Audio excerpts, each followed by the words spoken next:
Dolgo smo odlašali s to novico, ker je nikakor nismo razumeli. Ampak zdaj pa skrajni cajt, da se lotimo najljubše kriptovalute vašega računalničarja Bitcoina. Ne, gospa, ne mislim v Bitcoina. Nima to veze s coini, pomirite se. Niti ni to tiskovanc, ki ga dobite pri Super Mariju. Mogoče malo podoben. To je digitalna valuta, ki je ta teden dosegla vrednost 10 jurjev za en Bitcoin.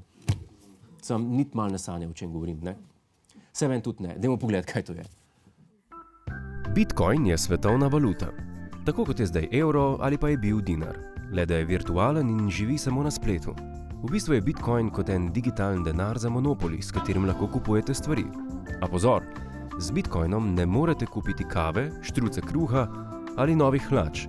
Ker Bitcoina v fizičnem svetu ne sprejemajo skoraj nikjer, lahko z njim kupite le stvari na spletu. Drogo, morilce in božične nogavice narejene z ogroženih živali.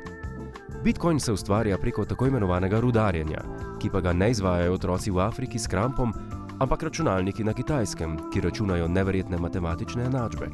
Zanimiva je predvsem vrednost Bitcoina.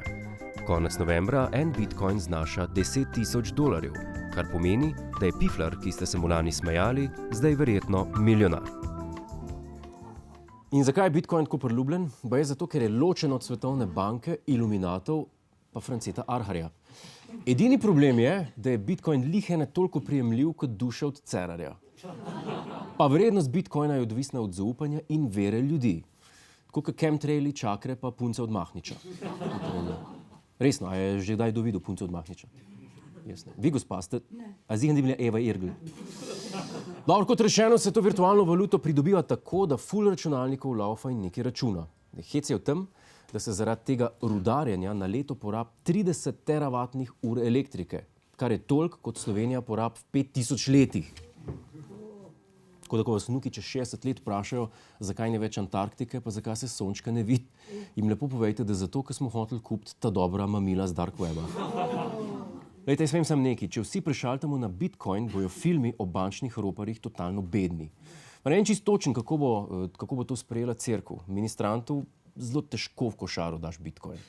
Damjan Merlak je eden prvih Slovencev, ki je pogumno zakorakal v kriptosvet. S kriptovalutami služi milijone, zato je tudi 6. na lestvici najbogatejših Slovencev. A veš, koliko imam jaz v Farmvillu kovančkov? Pa nisem na nobenem seznamu. Daj pejmo na drugo temo. Preden pa gremo spat. Prej smo ugotovili, da Miro Cerar nima duše, ampak na njegovo srečo smo našli nekoga, ki ima glih toliko duše kot on, da ne bo Miro osamljen.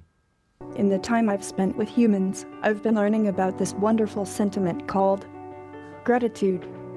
Apparently it's a warm feeling of thankfulness, and I've observed that it leads to giving and creating even more gratitude. How inspiring. Mahnič, punco smo ti našli. To je naš YouTube kanal. Klikni na ta gumb in se naroči, da boš na tekočem. Polajkaj nas tudi na Facebooku in na Twitterju. Pa po pameti!